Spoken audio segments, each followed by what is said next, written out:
Vou ver esse vídeo do professor Carlos Nogueira sobre a teoria da relatividade, mas por curiosidade, eu não assisti o vídeo antes de fazer esse vídeo aqui. Não sei o que ele vai falar, mas eu acho que eu tenho uma boa ideia do que é, mais ou menos, dos pontos que ele vai trazer aqui sobre relatividade.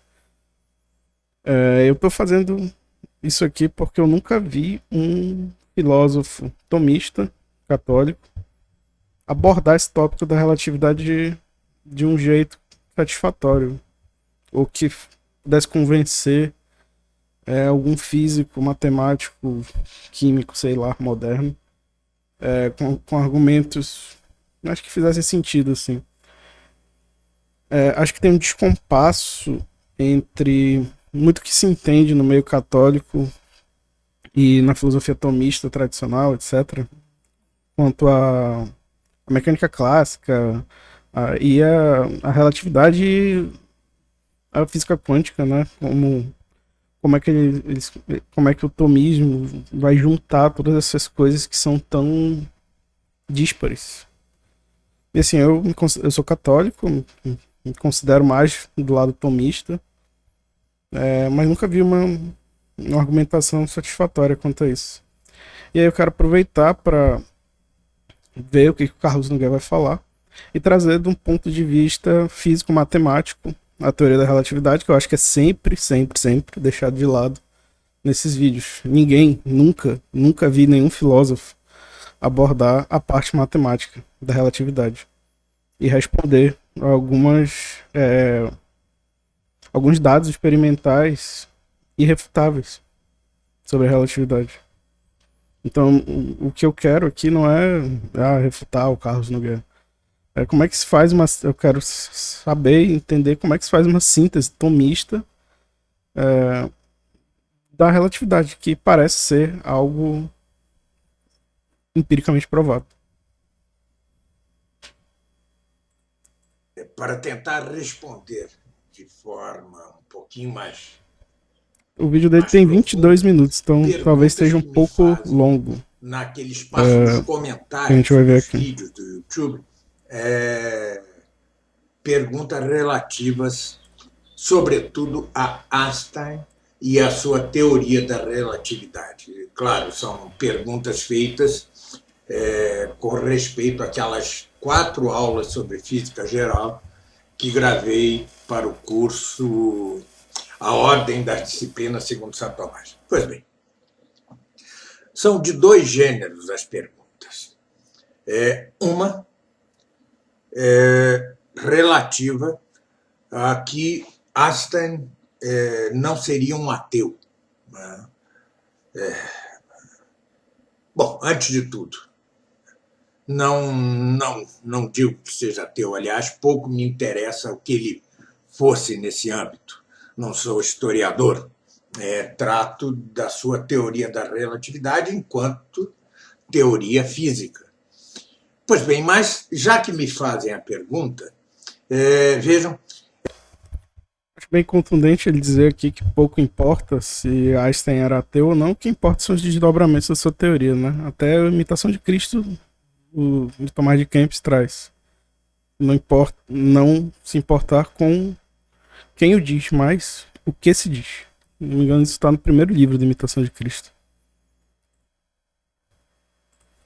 Certamente quem diz ele não era ateu, Einstein não era ateu, se baseava numa carta que lerei aqui, uma carta em que ele diz: a opinião comum de que sou ateu repousa sobre grave erro.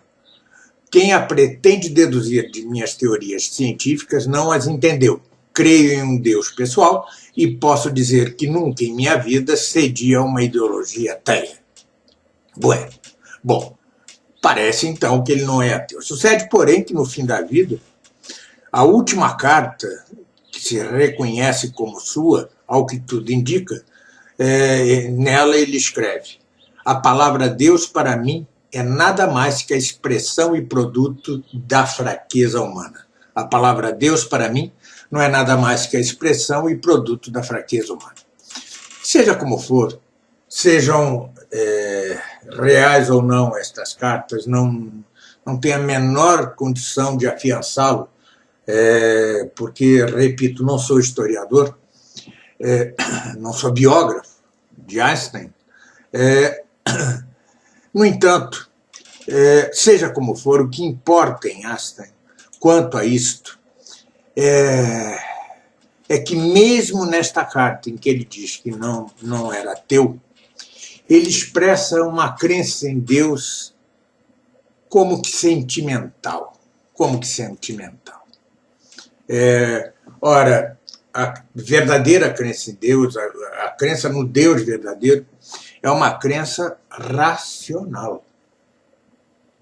Se Deus, em sua bondade, dá aos que não conseguem alcançar a existência de Deus e alguns de seus atributos, se dá esta mesma existência, estes mesmos atributos, como se fosse como artigo de fé, isto é uma mera bondade. O fato é que podemos alcançar, ainda sem a revelação, que Deus existe, e, a partir dos efeitos de Deus no universo, ou seja, a partir da criação, a partir do que vemos, é possível deduzir alguns atributos seus, é possível chegar, conhecer alguns atributos seus pelo que se conhece como raciocínio quia, ou seja, dos efeitos para a causa. Era disso que falava São Paulo ao dizer que pelas coisas visíveis se conhecem as coisas invisíveis. É isso de que falava São Tomás, ao propor suas 5 vias para provar o ser de Deus, ou seja, partindo dos efeitos para a causa, é o que se chama raciocínio quid, em oposição ao raciocínio que é propter quid, ou seja, que vai da causa para os efeitos. Aqui é o raciocínio quia, dos efeitos para a causa. Mas nem todos conseguem alcançá-lo, é verdade. Então Deus dá também como matéria de fé, porque é necessário que creiamos todos que Ele é, em sua existência, simplificando a coisa, porque em verdade, Deus não existe. Existir quer dizer prover de alguma causa, e Deus não provém de causa nenhuma, senão que é incausado. Mas, simplificando, como sempre fiz e como é justo fazer, Deus dá como matéria de fé sua própria existência e alguns de seus atributos, além daqueles que não se podem alcançar pela razão. Ele dá como de fé coisas que se podem alcançar pela razão, como, porém, nem todos alcançam. Tá? Mas, contrariamente ao que crê, que cria, se o cria Einstein, a crença em Deus não é uma espécie de emoção, não é uma espécie... saber que Deus não é uma espécie de emoção mística. Né? Saber que Deus é produto da inteligência, do intelecto, ou por suas próprias luzes, ou enquanto aceita dados da revelação.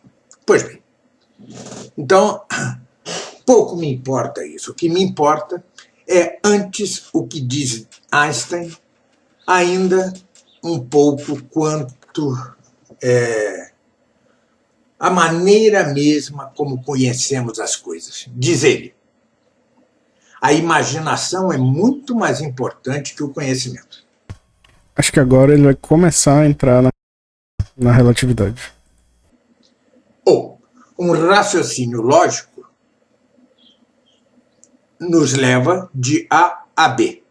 A imaginação nos leva a qualquer lugar que quisermos. Bom, não se sabe bem se está falando Einstein de arte, literatura, poesia, ou se está falando de física. Porque se isso remete à física, explica em parte as próprias falácias da sua teoria da relatividade. Então entramos de chofre no assunto que mais importa.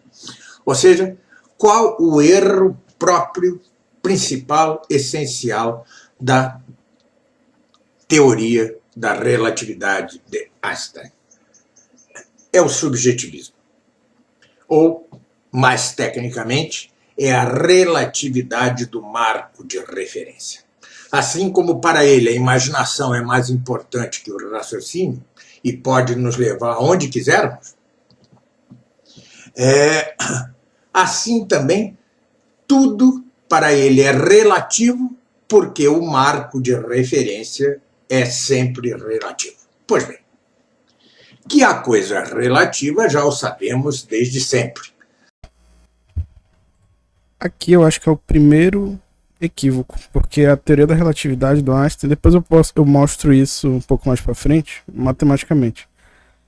A fórmula dele, ele deve estar se referindo aí a mais conhecida, o Carlos Nogueira, o E igual a mc ao quadrado. O Einstein, logo depois, passaram uns anos, né? Foi descoberto que essa fórmula não servia para todos os casos, ela não serve para todos os casos, ela não é sempre verdade. A teoria da relatividade não quer dizer que tudo seja relativo. Não é qualquer observador, não é qualquer ponto de referência que vai ser relativo. São em casos específicos. Eu vou mostrar matematicamente já. Eu quero ver o que mais que ele vai falar. Mas não, isso é uma interpretação errada da relatividade. A relatividade ela não torna todos os referenciais relativos, subjetivos. Dá para manter a relatividade e a mecânica clássica newtoniana em perfeito acordo, na maioria dos casos que a gente trabalha. Na maioria dos eventos macroscópicos. Dá para estar de acordo, relatividade e mecânica clássica. Inclusive, quando eu for mostrar como é que se chega nesses princípios, a gente usa o princípio de Arquimedes, que é, não sei, 300, não lembro, anos antes de Cristo. Aristóteles inclui a relação, né, entre suas 10 categorias. Todos sabemos que ser tio é relativo a ter um sobrinho e vice-versa. Isso não é esse o problema. Que há o relativo, mas também há o absoluto. É o que Einstein nunca entendeu exatamente, ou talvez pela fertilidade impressionante de sua imaginação. Entendam-me. Se põe um caniço dentro d'água, esta água é cristalina, se põe ali um caniço e o óleo de cima da água, este caniço que é reto, me parecerá criar um ângulo dentro d'água. Ora, afinal, o caniço é reto ou não é reto? Ele é reto, ele é absolutamente reto. Eu é que o vejo, por uma série de fenômenos, formar ângulo sem que ele deixe de ser reto. Alguém duvida disso? Duvidar disso é cair numa espécie de redemoinho subjetivista, que é uma espécie de antessala da loucura. É claro que o caniço é reto. Se ele parece formar ângulo, é porque, devido a certas razões, eu o vejo assim. Ou seja, aqui já dá para apontar outra coisa. Não é quanto a esse tipo de coisa que a teoria da relatividade se coloca como relativo, que isso dependeria do ponto de vista do observador e do sujeito. Seria relativo, seria uma coisa diferente para os dois. Não é isso. A relatividade ela mostra fenômenos e a gente só consegue explicar certos fenômenos, como por exemplo eu vou mostrar o caso dos muons, que só são explicados com essa diferença de referencial, que não tem como a gente explicar com a mecânica clássica. Mas o caso que ele está falando, tentando usar como analogia, eu acho que não se aplica. Porque é um fenômeno de óptica que não é de forma alguma relativístico.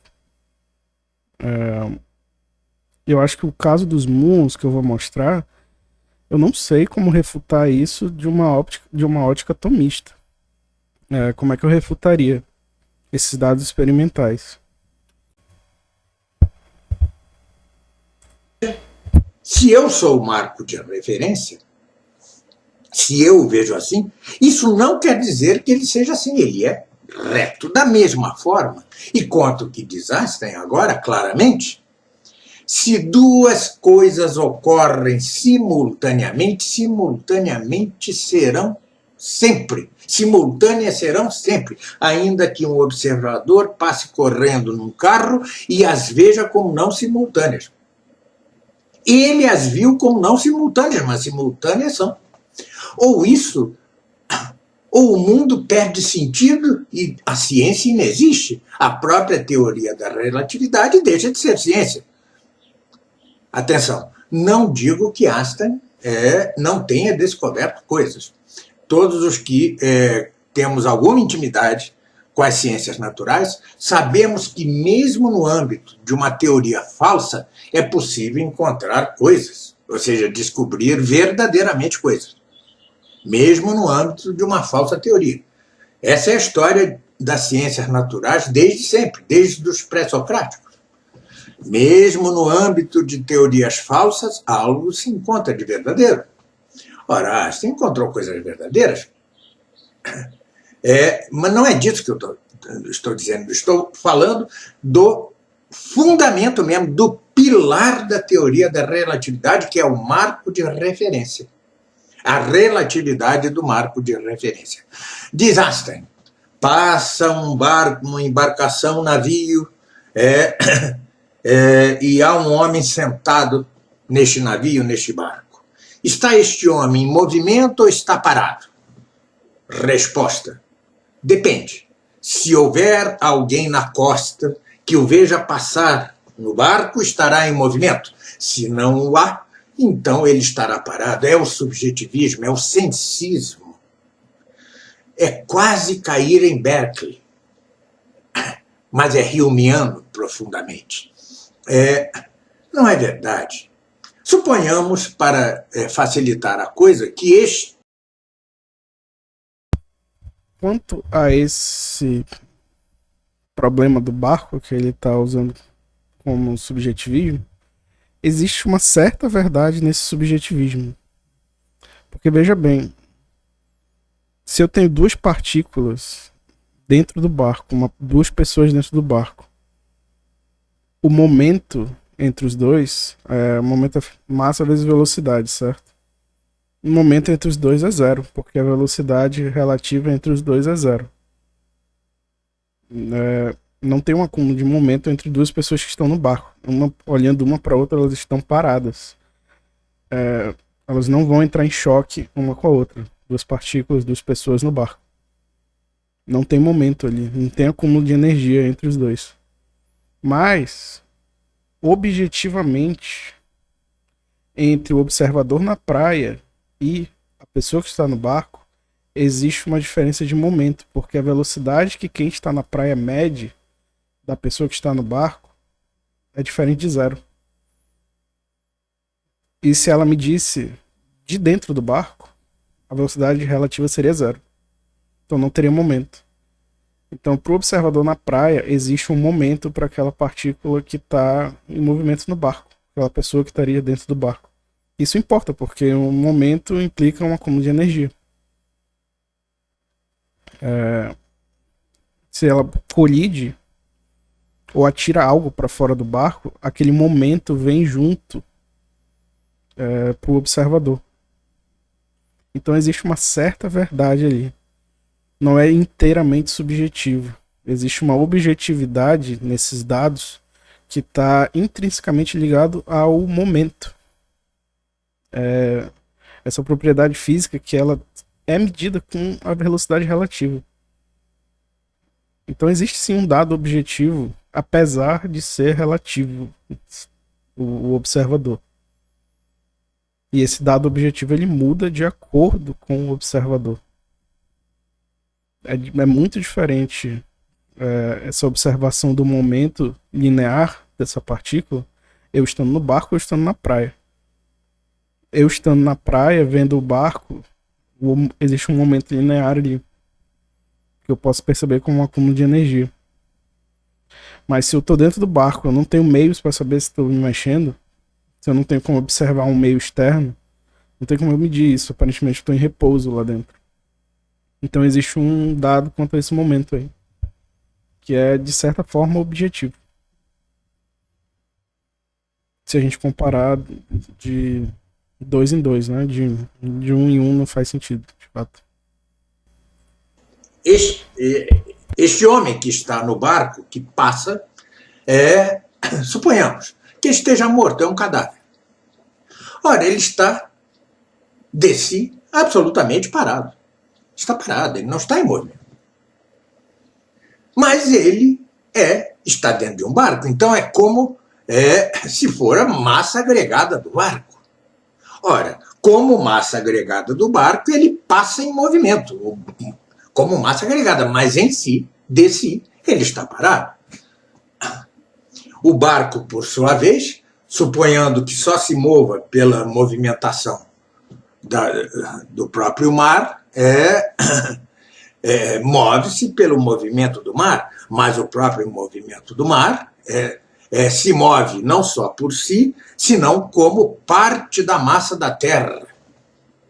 Ou seja, se formos assim, acharemos a chamada velocidade composta, composição de velocidades, né? Que se pode chegar até o limite, como mostro no curso, nas 4 aulas do curso sobre física do curso A Ordem das Disciplinas, pode-se chegar para a composição de velocidades até a velocidade da galáxia. Muito bem, nada disso implica relatividade de marco de referência. As coisas são absolutas e relativas de si e não segundo um marco de referência, no sentido físico, falo. Né? Ou seja, é independente de como vejo o caniço dentro d'água, que o caniço seja reto. O caniço é reto, e ponto, absolutamente. Ainda que eu não o veja reto. Duas coisas são simultâneas, independentemente de se o observador que as vê não as vê simultaneamente. E assim sucessivamente.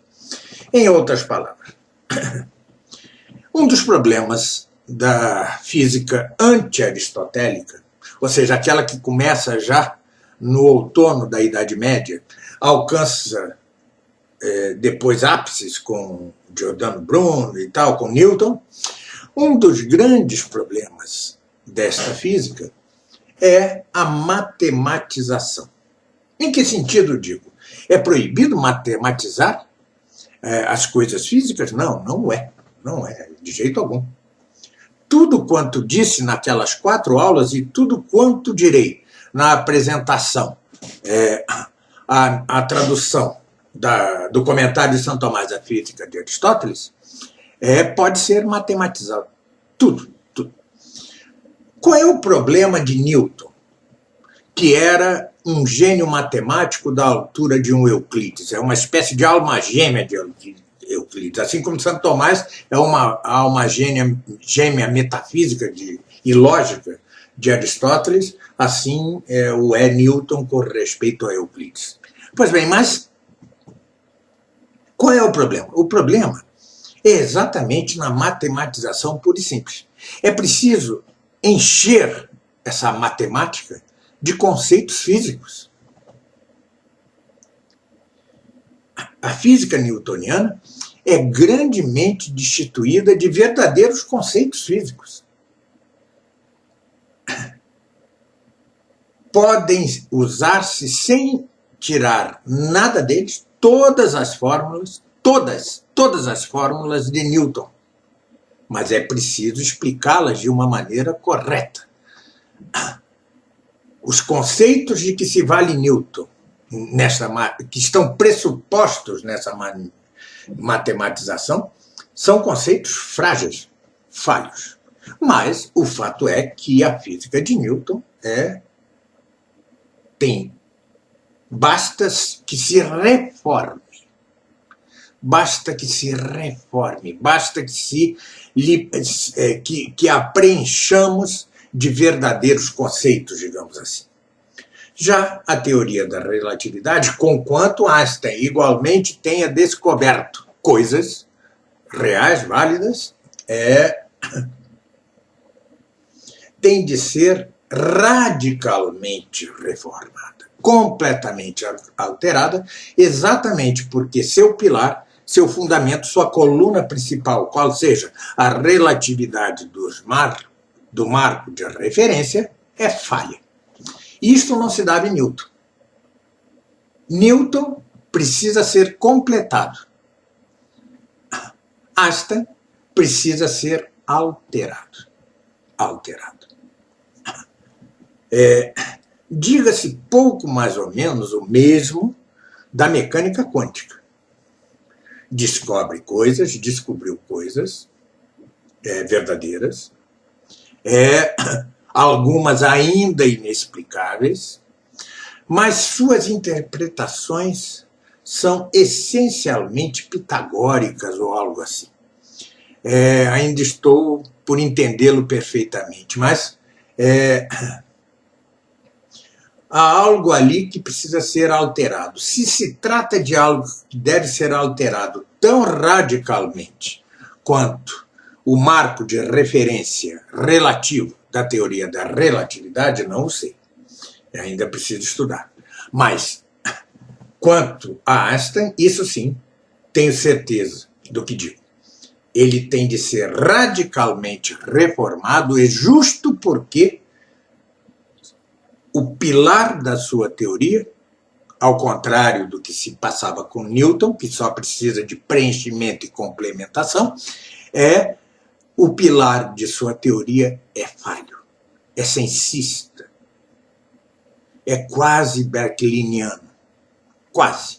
Berkeley dizia que as coisas existem porque, pouco mais ou menos, porque o espírito as concebe ou conhece. Ou seja, Malebranche, a mesma coisa, né? O ocasionalismo, coisas que tais, teorias esdrúxulas. Mas é quase isso, não é exatamente isso. Antes, Einstein é um Humeano. É um seguidor de Hume. Mas tá. Isso eu voltaria a falar no curso sobre a história da filosofia. Deixe-se consignado aqui, porém, isto. O problema de Einstein é o fundamento de sua teoria, a relatividade do marco de referência.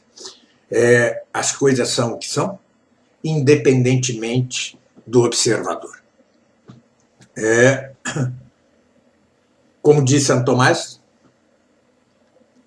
agora relativa à verdade, na questão disputada de veritate, como diz ele, se por um acaso desaparecesse o homem da face da Terra, a humanidade,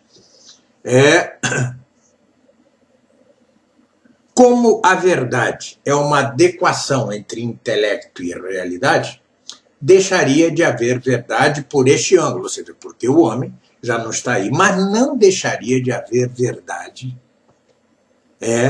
porque as coisas são verdadeiras porque se adequam à mente de Deus.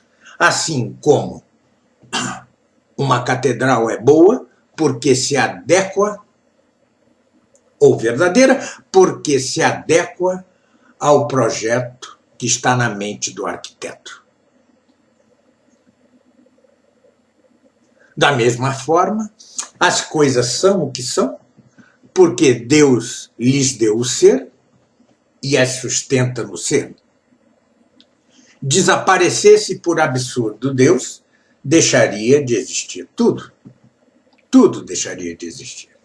Mas como Deus não desaparecerá, e como seria possível que o homem desaparecesse, Então, ainda que o homem desaparecesse, as coisas seguiriam sendo o que são. Mas, repita-se, estando aqui o homem, com sua observação, com seus ângulos, com suas perspectivas, esta ou aquela, vendo as coisas assim ou assado, dependendo do movimento, do ângulo, disto, daquilo outro, as coisas seguem sendo o que são.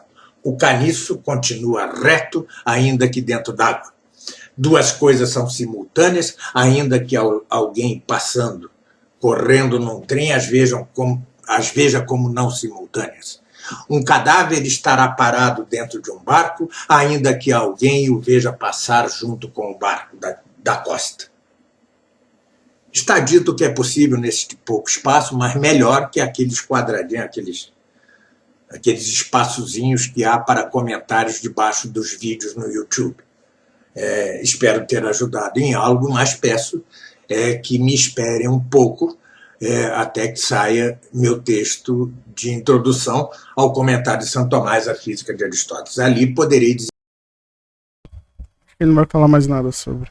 Eu esperei deixar ele terminar esse final antes de mostrar algumas coisas. Acho que o principal que tem que ser observado aqui é que o ponto de contenda principal que parece que ele coloca que entra em choque com a filosofia tomista, filosofia clássica, é que esse efeito relativístico, que ele não especifica o que é dentro da teoria da relatividade, ele generalizou de uma forma muito vaga assim, o que é o efeito relativístico. O que ele mostrou, na verdade, não é o efeito relativístico o que ele falou. A questão do barco, por exemplo, a questão do movimento. A relatividade não diz respeito a eventos serem simultâneos ou verdadeiros ou falsos, não muda absolutamente nada disso. O que eu diria, o que eu interpretaria é que a relatividade ela junta dois eventos díspares com fenômenos que a gente está começando a conhecer agora, que é, por exemplo, a dilatação do espaço, dilatação do tempo, essas coisas, em uma verdade absoluta.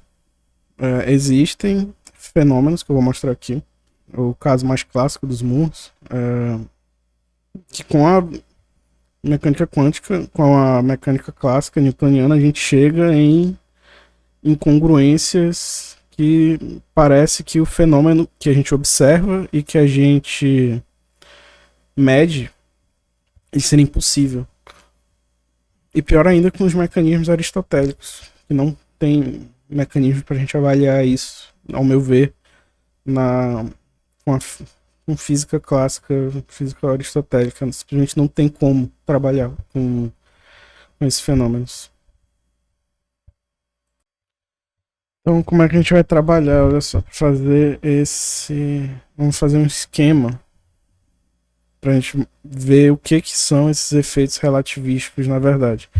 Que não são tão simples assim. Não é uma questão de eventos simultâneos, de algo ser verdadeiro e falso, depende do ponto de vista, e algo vai ser verdadeiro ou falso. Isso é algum plano maquiavélico, ideológico, elaborado para destruir o cristianismo. Não é isso. Eu não duvido que o Einstein tenha tido todo tipo de formação porcaria de ideologias que ele deve ter ouvido na Alemanha, por ali, durante a vida dele. Mas eu não acho que a relatividade seja isso. Então a gente vai usar um gráfico de tempo no eixo Y e de espaço, de posição no eixo X. E aí a gente vai usar uma partícula, colocar uma partícula amarela e outra partícula vermelha. E aí a gente vai avaliar isso aqui em um instante 1, T1, e em outro instante 2, T2. Essas partículas elas se movimentam no tempo. Então no instante T1, essa partícula 1, amarela, ela vai estar ocupando É, digamos que elas estão se movendo linearmente aqui. Estão paradas, né? E aí, ela, no instante T1, essa partícula está aqui. Em determinado momento, ela emite um fóton nessa direção. Quando ela emite esse fóton, ela tinha uma massa. Aí, quando ela emite o fóton, ela vai perder uma certa massa. Então, vai ter uma diferença de massa aqui, um ΔM. A posição dela vai mudar também. Porque quando ela emite esse fóton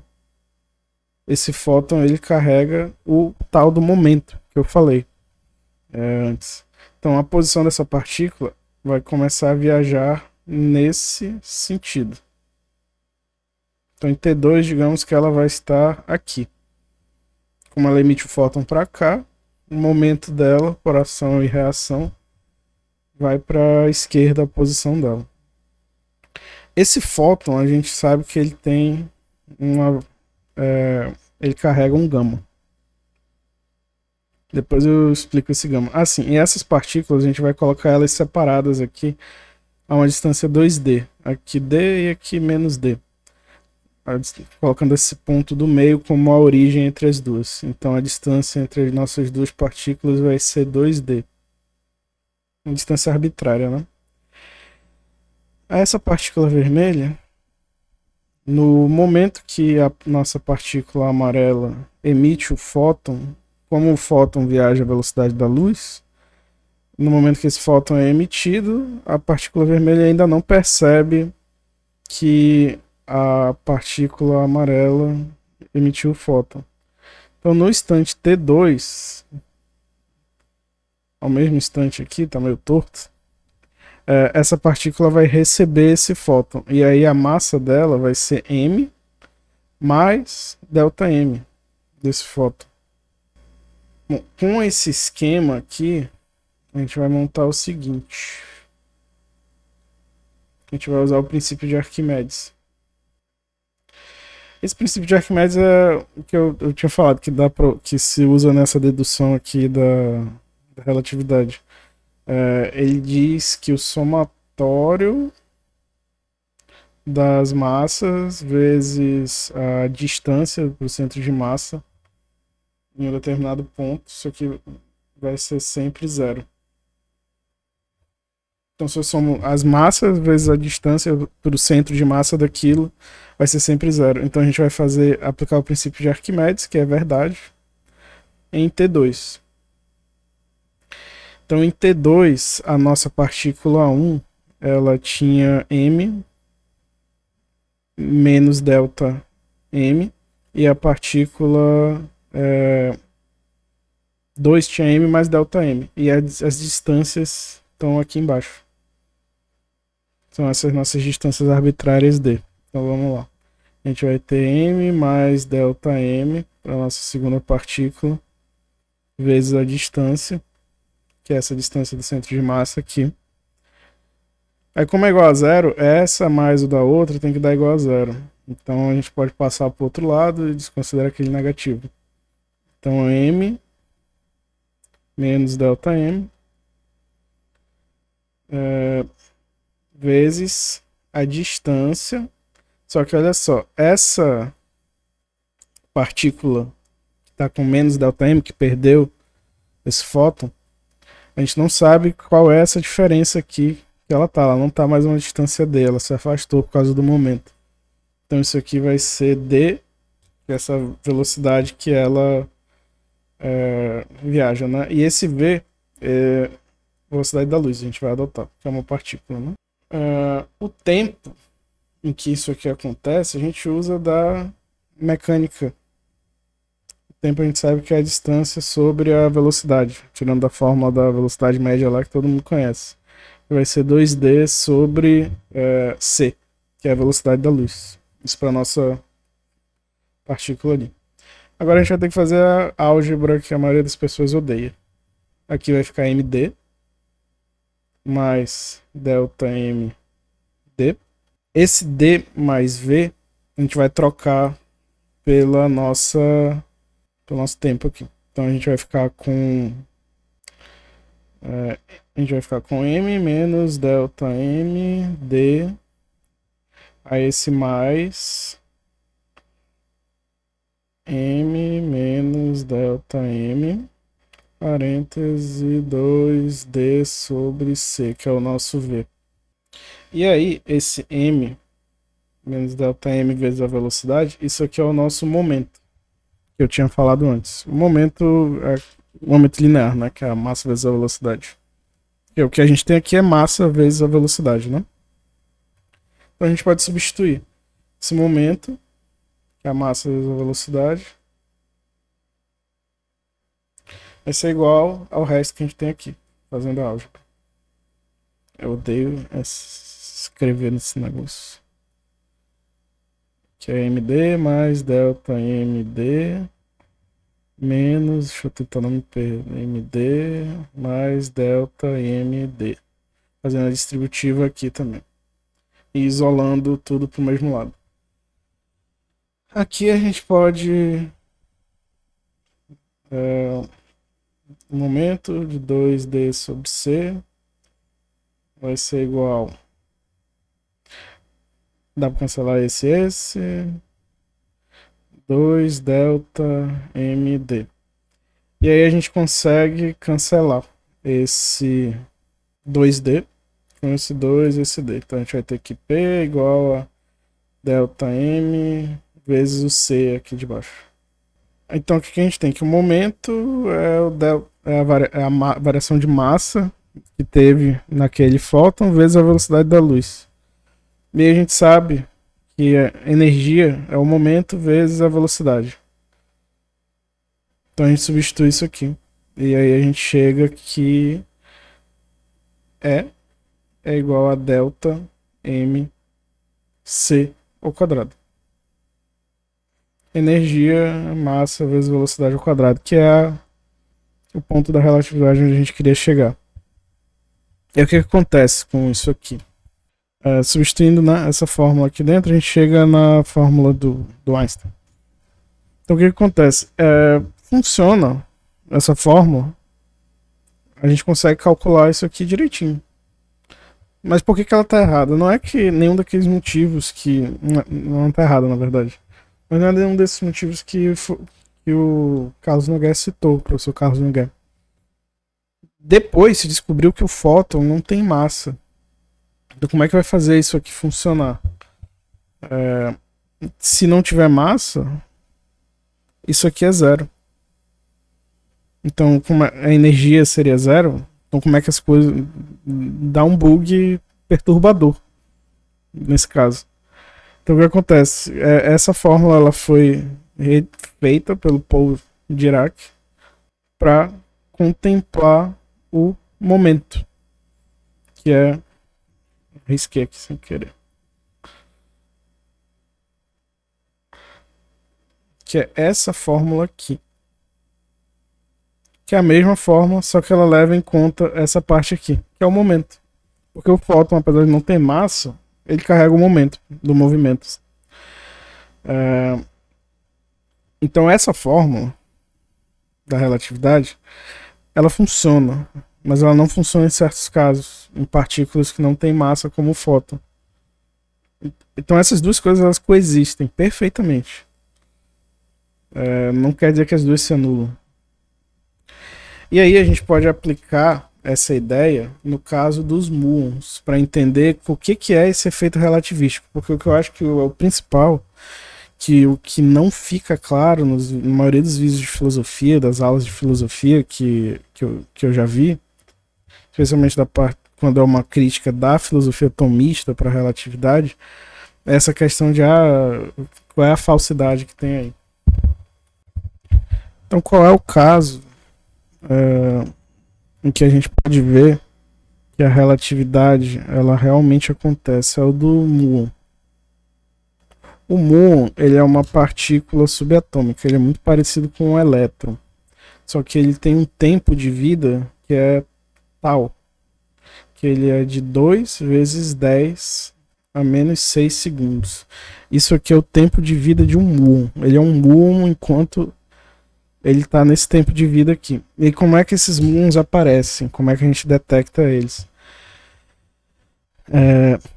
Eles são formados na atmosfera terrestre, mais ou menos a 10 quilômetros de distância do solo, quando chegam emissões de raios cósmicos, que são os raios produzidos em buracos negros, centros de galáxia, núcleos ativos, que são altamente energéticos e eles carregam prótons, basicamente.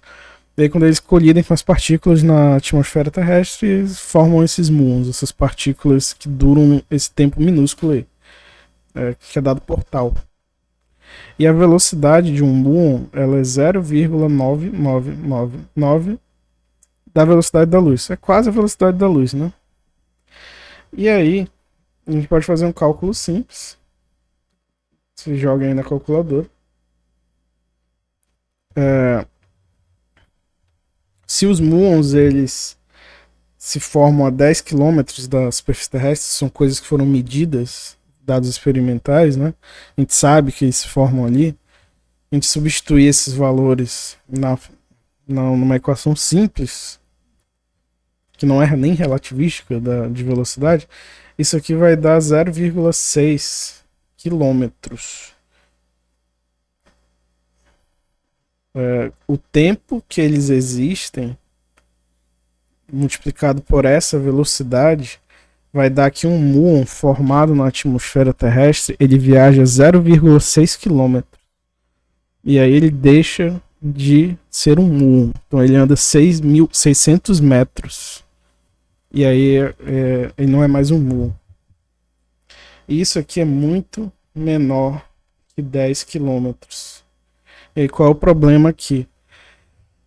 Se um muon ele só viaja 600 metros e aí ele deixa de ser um muon, como é que a gente detecta eles com um observatório no solo a 10 km de distância? Entendam bem esse problema. Só é possível que o muon ele viaje isso aqui. Então como é que a gente detecta eles? Se a gente está a 10 km de distância de onde eles se formam. E é aí que entra a relatividade. Existe algum efeito, alguma coisa que permite que isso aconteça. A gente sabe que o muon ele só vai existir por esse tempo.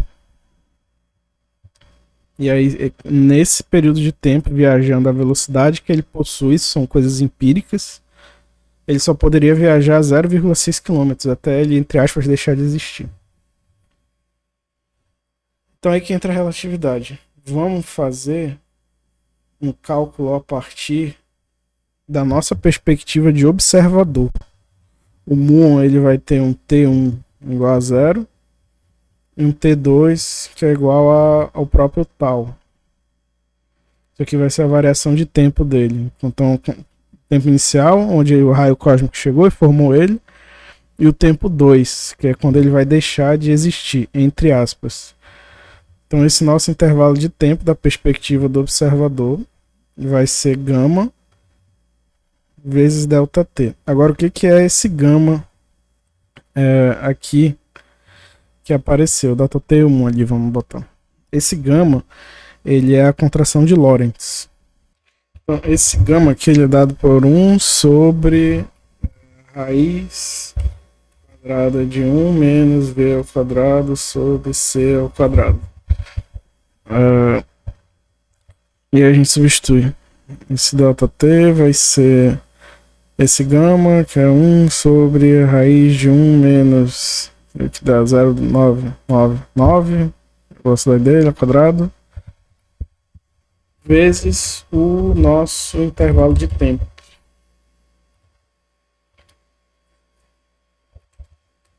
Que é o tal. E aí daqui é só fazer essas contas na calculadora de preferência. Isso aqui vai dar 42 km. E 42 km é maior que 10 km. Então, qual é a interpretação desse resultado aqui, da nossa perspectiva medindo os muons do solo? Eles viajaram 42 quilômetros, só que isso é maior que 10 quilômetros, que é o tempo, a distância de fato, né? Existe algum efeito relativístico que eles duraram mais do que era para eles durarem, da nossa perspectiva. Substituindo todos, fazendo toda essa álgebra aqui. Agora, da perspectiva do muon, que é o que acontece de interessante. O muon ele vai viajar uma certa distância e vai ser gama vezes uma outra a distância de contração. O que vai acontecer da perspectiva do muon é que o espaço para ele vai ser vai ter uma contração, que é o fator de Lorentz, que vem do gama também. E aí o gama é o mesmo, não vou escrever de novo, 1 sobre raiz de 1 menos A9 ao quadrado. Então a gente vai ter que essa variação de espaço para o muon vai ser gama vezes 10 quilômetros. Aqui ele tem que viajar 10 quilômetros da perspectiva dele, porque foi objetivamente o espaço de lá de onde ele foi formado até onde ele chegou. E aí, multiplicando esse fator de Lorentz vezes o que ele viajou da perspectiva dele, a gente vai ver que vai dar 0,14 quilômetros, que é menor que 0,6 quilômetros. Então, olha só, objetivamente, o muon só podia viajar isso aqui, que foi o que eu mostrei lá no começo, porque é o tempo que ele existe. Mas quando a gente leva em conta a velocidade que ele viaja, da perspectiva dele, e esses 10 quilômetros, que é a distância que é de fato medida da atmosfera até um observatório, e multiplica pelo fator de Lorentz, a gente vai ver que da perspectiva do muon ele viaja só 0,14 km. E aí ele pode ser detectado. Então o que acontece? Da perspectiva do observador e da perspectiva do muon converge para o mesmo fenômeno. Só que acontecem coisas ligeiramente diferentes de uma perspectiva para outra, por causa da velocidade próxima à velocidade da luz. O muon ele vai perceber uma contração de espaço diferente, que é o fator de Lorentz. Se um filósofo tomista quiser derrubar de fato esses efeitos relativísticos, ele precisa explicar como é que isso aqui ocorre de outra maneira. Esse caso dos muons tem que ter outra explicação. Ele precisa derrubar a veracidade do fator de Lorentz, por exemplo, dessa contração do espaço que vai acontecer da perspectiva do muon, para ele poder só da perspectiva dele viajar 0,14 km, que é menor do que ele pode objetivamente viajar, que seriam 0,6 km até ele decair. É como se o espaço da perspectiva do muon também viesse em direção a ele, por causa da velocidade da luz. Esse fator de Lorentz, ele é aqui que precisa entrar uma outra observação importante. Ele leva em conta esses efeitos relativísticos em velocidades muito próximas à velocidade da luz. Para a nossa vida humana, para efeitos macroscópicos, isso aqui é previsível, o fator de Lorentz. Nenhum ser humano vai observar esses efeitos, e também não muda aquela partícula, aquele muon, nenhuma propriedade intrínseca dele mudou, tanto da perspectiva do observador quanto da perspectiva do muon, que foi daqui.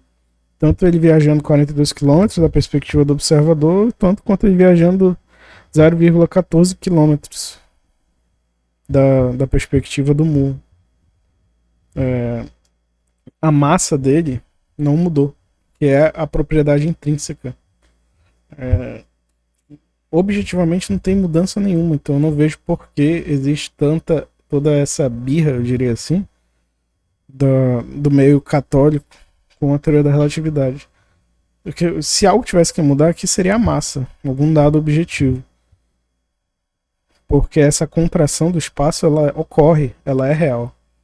A velocidades próximas da luz. Isso é um dado objetivo, provado, mensurável e algebricamente comprovável, o fator de Lorentz. Agora a massa do muon não muda de forma alguma. Que foi porque eu mostrei a questão antes dos muons, de que aquela massa zero não funciona, aquela equação. Para mudar a massa do muon, eu teria que mudar intrinsecamente por dentro a substância. Eu teria que mudar os bósons, que são outra partícula de uma substância. Eu teria que alterar fisicamente para isso mudar. Que não tem nada a ver com o efeito relativístico. Os bósons, o bóson de Higgs, especificamente, que é a partícula que dá massa, tem que mudar intrinsecamente a substância da partícula. Em nenhum efeito relativístico isso acontece.